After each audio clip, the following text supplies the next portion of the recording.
Hey,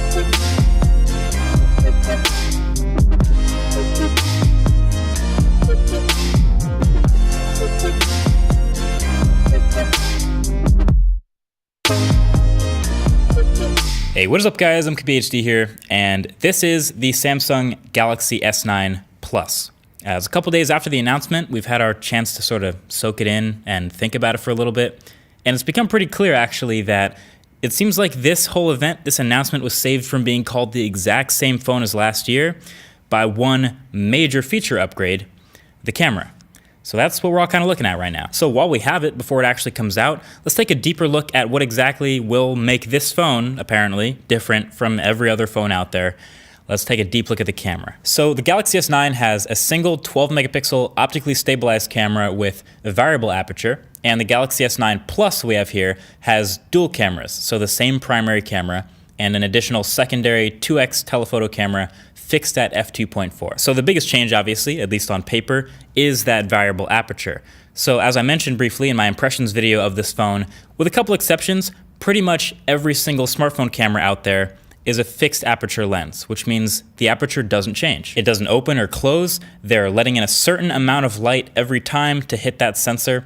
And most new phones are around f2.0, sometimes f1.9 or f1.8. Pixel 2, one of the best smartphone cameras ever, has a fixed f1.8 aperture lens. So the Galaxy S9 has this dual aperture lens. It can physically switch between f1.5 wide open, which is incredible, or f2.4 depending on how much light is in the scene. So basically it'll shoot almost everything at f2.4 by default in auto, but when you get down to about 100 lux, Samsung says, which is actually pretty low light, it'll open up wide to f1.5. But if you ever actually want to make sure you're using one aperture or the other, you can go into Pro mode, and that is where one of the toggles is 1.5 or 2.4. Now, as far as the difference between the photos, I'm still evaluating that, but I have started taking back-to-back photos with the f1.5 and f2.4, and I've shared some on Twitter already, so you can make that call. If you see a difference right now, I think showing them back-to-back is what makes it more obvious.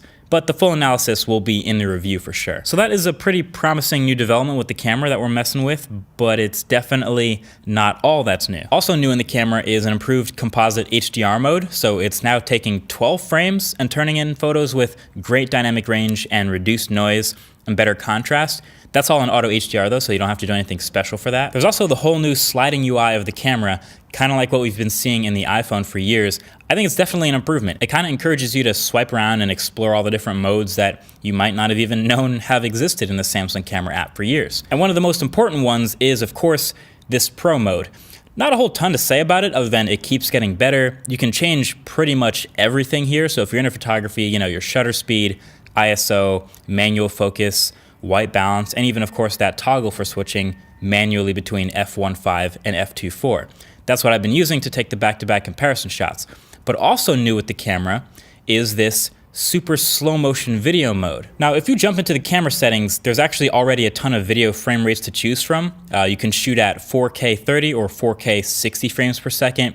You can shoot Quad HD or 1080p, even super widescreen at 18.5 by 9. And there's also a high efficiency video codec you can toggle on or off. And you might have also heard about 1080p at 240 frames per second, but that's actually hidden by default. It's strangely difficult to find. You have to go into the camera settings, edit camera modes, and then the rear camera, and then you gotta tick regular slow motion. For some reason it's unchecked and hidden by default on mine, but when you do, that's where the 1080p 240 FPS is. The more you know. But what we're really interested in, of course, is that new 960 frames per second at 720p.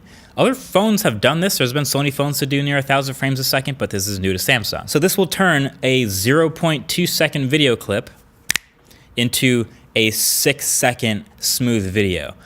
Also, it will only record for 0.2 seconds. So here's how it works. First of all, it crops in a lot, so you're gonna have to back up for your framing. Be prepared for that. And then there's two ways to do it, manually or automatically. Because it's super hard to time something that's that fast to press the shutter button at the exact right moment. And you can try, and that's what the manual mode is for, but that might take a while to get the perfect action. But the automatic mode is pretty cool. It puts a box on the screen that you can move around, and then you hit start, and it'll wait until some movement enters that box to trigger the super slow motion. So you can get some pretty cool clips if you place the box perfectly where you expect the action to happen. It's not bad. All right, next up in the camera is something called AR emoji. Like I said in that impressions video, it's basically an emoji, but not as good. This one relies entirely on the front-facing camera, no extra depth sensors or anything like that. And it's closer to like Snapchat's Bitmoji than anything else, but it's still worse than that. So you take a picture of yourself and it analyzes it for like a minute or so and then turns you into a sort of an animated character. And then you can further customize your character to look just like you, kinda, unless they don't have your hair. And then you have your AR emoji. It's pretty creepy if I'm being honest, but I didn't actually appreciate how smooth and accurate Apple's Animoji was until I went back after this and tried it again, and it's like way better. But I don't see many people using AR emoji past the first few days or two, maybe just for fun. But, you know, here it is. It exists now. So the last thing that's new with this camera is Bixby Vision. So yes, Bixby is still a big part of Samsung's efforts, but also Bixby Vision can probably be pushed in a software update to other things like the Note and the S8, but this is what's new with that. You go into the camera app and you see this little eye, you click the eye and it'll go into this sort of recognition mode where it can offer a couple different things. QR codes, those are pretty self-explanatory, it'll read those. Wines will literally read wine bottles and tell you more about them, very specific. Places will identify where you're at and you can look around, sort of find nearby places and landmarks. And then shopping will try to identify a product by related product shots it finds on the internet and then lets you maybe buy them. Images just tries to reverse image search whatever you're looking at to find out what it is, so the closest thing to what you're looking at on Google Images. Text is pretty interesting. It uses Google Translate and will live translate any text in front of you, which could actually be helpful in real life. And the makeup section, which just switches to the front-facing camera and puts makeup on you, lets you try a bunch of different products, and then gives you a link to buy them directly. And that's it. That is everything that is new with the Galaxy S9's camera and the S9 Plus. It still has all the old stuff. It still has live focus with the dual cameras for taking portrait mode shots, still has some of the stickers and things.